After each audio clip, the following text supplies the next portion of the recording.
एक ही क्वेश्चन को 2 या 3 तरीके से करके देखेंगे, ऑप्शन से करके देखेंगे, कॉन्सेप्चुअल जो भी चीजें होती है उससे करके देखेंगे।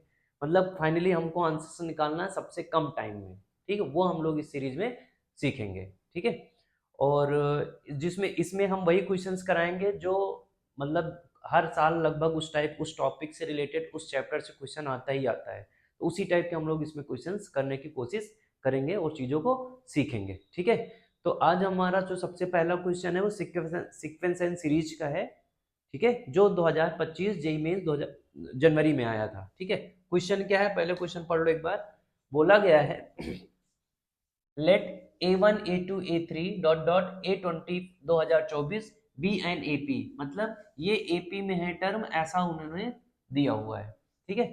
सच दैट, जिनका सम कुछ ऐसे डिफाइंड है, A1 उसके बाद फिर A5 A10 A15 यानी 5-5 का गैप होके यहाँ तक 2024 तक का जो सम है वो 2233 दिया गया है, ठीक है। कितना है बेटा, 2233।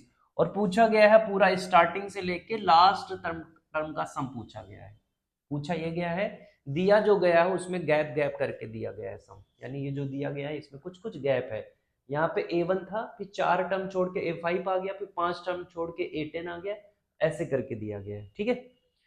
तो जब अब कभी भी अगर एपी में कुछ ऐसे सम दिए जाएं और बहुत सारे टर्म का सम दिया जाए, तो तुम्हें एक बात ये याद रखना है, इसमें जो हम कॉन्सेप्ट यूज करेंगे, पहले तो हम देख दे रहे हैं, जो कॉन्सेप्ट यूज करेंगे वो ये है कि अगर मान लो A1 A2 A3 dot dot AN, अगर ये AP में है तो एक बात होती है कि sum of equidistant from starting and ending are equal, मतलब कि जो A1 प्लस AN का सम होगा वो A2 यानी इसका सेकेंड टर्म, और इधर से सेकेंड टर्म, इधर से सेकेंड टर्म क्या आएगा AN-1 is equal to A3, इधर से थर्ड टर्म कितना आएगा AN-2। तो इन सब का सम क्या होता है, इक्वल होता है ना। A1 प्लस AN यानी इधर से फर्स्ट, इधर से फर्स्ट, इधर से सेकेंड, इधर से सेकेंड, इधर से थर्ड, इधर, इन सबका जो सम आएगा ना वो बराबर होता है, ठीक है। इन सबका सम जो होता है वो बराबर होता है। तो अगर इन सबका सम, अगर हमको इसका सम अगर ऐसे लिखना है ना कि भैया ये चीज लिखी हुई है A1 plus A2 plus A3 dot dot AN तक, इसका तुमको सम अगर ऐसे पता चल जाए कि A1 प्लस AN का सम बराबर है, पता क्या चल जाए, तो प्रॉपर्टी होती है A2 प्लस AN-1 बराबर होगा, ऐसे करके। तो अगर इसमें सम में पेयर बन जाएंगे, ऐसे ऐसे करके पेयर बन जाएंगे, तो इसका सम बहुत हम इजिली निकाल सकते हैं, ठीक है। कैसे, अगर ये सब पेयर बन जाएंगे, मान ले रहे हैं थोड़ी देर के लिए मान ले रहे हैं इसमें टोटल n/2 पेयर बन जाएंगे। कैसे, ये दो टर्म एक बनेंगे तो एक टर्म माना जाएगा, फिर ये दोनों टर्म जुड़ेंगे तो फिर एक टर्म माना जाएगा। अगर ये टोटल n टर्म है, मान ले रहे n इवन है, तो जो टोटल पेयर बनेंगे वो कितने बनेंगे n/2, ठीक है। टोटल पेयर कितने बनेंगे n/2। तो इसका जो सम है ना वो तुम ऐसे लिख सकते हो n/2 a प्लस an। ये तो वैसे भी पता ही होगा, एक फॉर्मूला भी होता है, वो क्या होता है n/2 first term plus last term. अगर तुम्हें किसी एपी का फर्स्ट टर्म पता है और उसका लास्ट टर्म पता है और उसमें नंबर ऑफ टर्म पता है, तो तुम इस फॉर्मूले से उसको सॉल्व कर सकते हो, ठीक है। वो आया कैसे, वो ऐसे भी हम समझ सकते थे, क्योंकि ये इसके बराबर होगा, ये इसके बराबर होगा, तो अगर इन सबको हम एक ही दो टर्म में लिखना चाहें तो तुम उसको ऐसे लिख सकते हो, ठीक है, ऐसे उसको लिख सकते हो। ये कॉन्सेप्ट हम इस क्वेश्चन में यूज करेंगे। अब देखते हैं कैसे यूज करेंगे, इसको हटाते हैं। ओम नमः शिवाय, ओम नमः शिवाय, ओम नमः शिवाय। अब ध्यान से देखो, पहले तो तुम्हें इसको सॉल्व करना पड़ेगा जो तुम्हें गिवन है, ठीक है। उसके बाद जो पूछा गया है वो हम बाद में सॉल्व करेंगे। गिवन क्या है कि A1 A5 A10 A15 is equal to, sorry, up to A22 A2024 is equal to 2023 sorry 22, अरे 2233, अरे ठीक है यार, इतना चलता है। अब ध्यान से देखो, दिक्कत ये है कि ये और ये तो ठीक है, बट इसमें इसमें 4 का गैप है, फिर इन सब में 5-5 का गैप है, तो तुमको पेयर ढूंढना हो जाएगा टफ कि कौन कौन से बराबर होंगे। वैसे तो दिख रहा है कि जो A1 है वो किसके बराबर आएगा, सम A5 के, और जो यहाँ पे A5 है इधर से A20 के सम के बराबर हो जाएगा क्या, क्योंकि देखो इसमें भी 4 का गैप है और इधर भी 4 का गैप है, लास्ट से भी 4 का गैप है और स्टार्टिंग से भी 4 का गैप है। ठीक है, फिर इधर से जो A10 होगा, इधर से A20 वाला होगा, यानी यहाँ पे एक टर्म कहीं आएगा, बहुत सारे 17 आएगा, फिर 16 आएगा, फिर ऐसे करके यहाँ पे कहीं आएगा A20 15 आएगा। तो ये और इसका सम बराबर हो जाएगा, सॉरी इसका बराबर हो चुका है, इसका और इसका सम बराबर हो जाएगा, ये सब टर्म आपस में बराबर होंगे। दिक्कत ये है लेकिन कि इसमें कितने टर्म ऐसे बनेंगे, क्योंकि A15 के बाद पता नहीं कहाँ पे कौन सा है, कैसे कैलकुलेट करेंगे।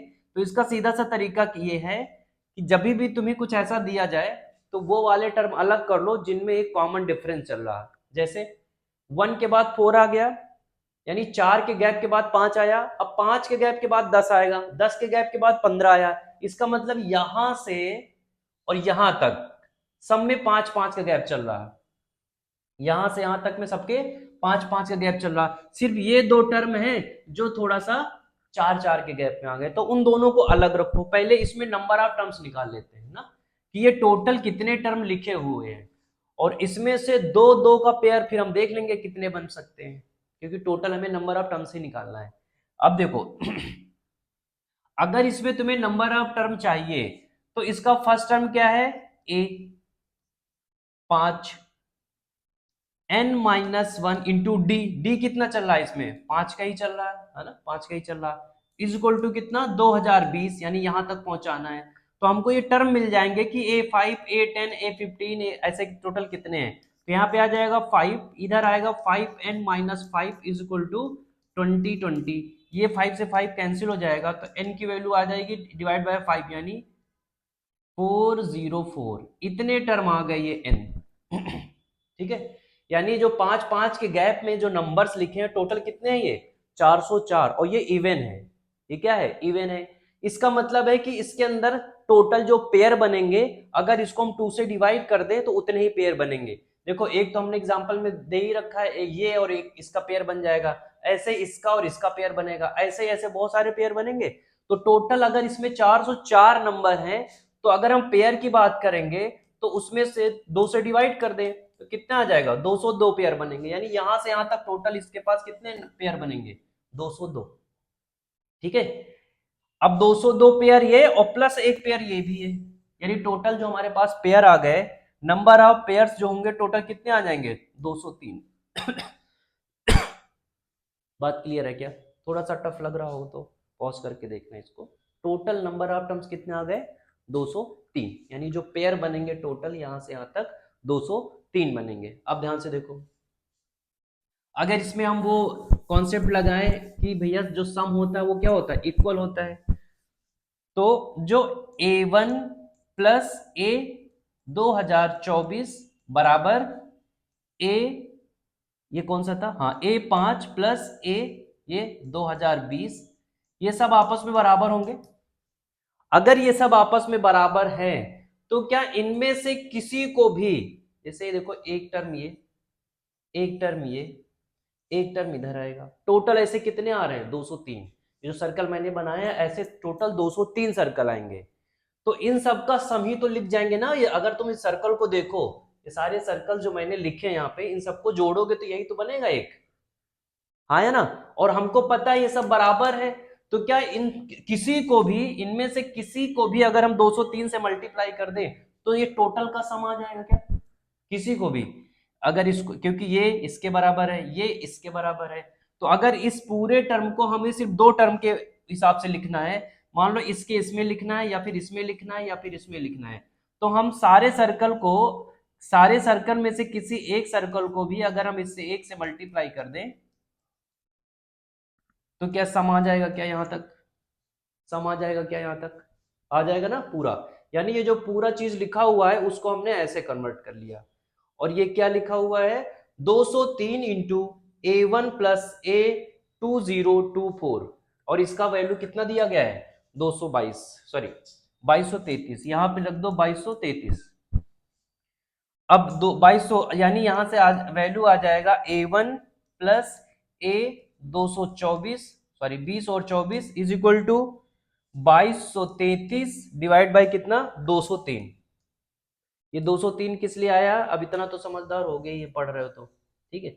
ये आ गया तुम्हारा फर्स्ट टर्म और लास्ट टर्म का सम, फर्स्ट टर्म और लास्ट टर्म का सम आ गया। अब कुछ नहीं करना, अब तुम्हें एपी का एक फॉर्मूला पता होता है कि अगर तुम्हें फर्स्ट टर्म और लास्ट टर्म का सम पता है तो टोटल नंबर ऑफ टर्म्स यानी n/2 a प्लस एल होता है एक फॉर्मूला। ये होता है फर्स्ट टर्म, ये होता है लास्ट टर्म, ठीक है। और ये होता है नंबर ऑफ टर्म्स। तो जो हमसे पूछा गया है वो ये है, इसमें टोटल नंबर ऑफ टर्म्स कितने हैं 1 2 3 2024, यानी यहां पे हम रख देंगे 2024, यहां पे आ जाएगा 2 और यहाँ पे आ जाएगा a प्लस एल, उसकी वैल्यू हमने निकाली। a प्लस एल मतलब ये first term plus last term, वो कितना आया ये 2233 डिवाइडेड बाय 203। इसको कैलकुलेट करना, यहां से जो आंसर आएगा वही तुम्हारा फाइनल आंसर होगा, ठीक है।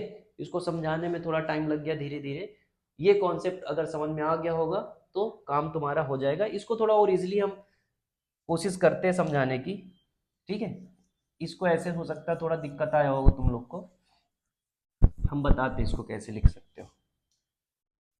देखो अगर हम तुमसे बोले कि भैया A1 प्लस A2 बराबर A3 प्लस A4 बराबर, इसको ऐसे लिख दिए ठीक, A5 प्लस A6, ये आपस में बराबर है। और तुमसे अगर हम पूछ ले कि A1 plus A2 plus A3 plus A4 plus A5 plus A6 इसकी वैल्यू बताओ, तो क्या इसको तुमको जब पता है कि ये इसके बराबर है यानी ये दोनों बराबर होंगे, फिर ये दोनों बराबर होंगे, फिर ये दोनों बराबर, यानी टोटल कितने पेयर बन गए 3 पेयर बन गए, ठीक है।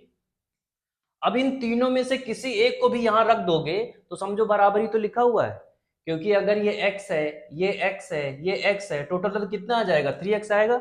अब x तुम चाहे ये वाला उठा लो, चाहे तुम x ये वाला उठा लो, चाहे तुम x ये वाला उठा लो, क्योंकि सब बराबर है। तो यहाँ पे टोटल क्या लिखोगे तुम 3x ही तो लिखोगे, समझ गए ना। वैसे ही वहां पे हमने बनाया था कि 203 इंटू कोई भी एक पेयर हम लिख सकते थे, तो हमने वो लिखा जो अपन को थोड़ा सा काम पड़ेगा, क्योंकि हमने पहले ही पता था फॉर्मूला हमारे पास क्या होता है a प्लस एल, मतलब फर्स्ट टर्म और लास्ट टर्म, इसलिए हमने ये वाला लिखा था वहां पे। बाकी तुम कोई भी लिख सकते हो, जरूरत नहीं है, जरूरी नहीं कि यही लिखना है हमको, कोई भी लिख सकते हो, उनमें से कोई भी पेयर लिख सकते हो। ये समझ में आ गया होगा आई थिंक, तो फिर बाकी चीजें भी क्लियर हो गई होंगी, ठीक है। चलो लाइक कर दो, शेयर कर दो, बाकी भी क्वेश्चन ऐसे आते रहेंगे। Bye bye, take care.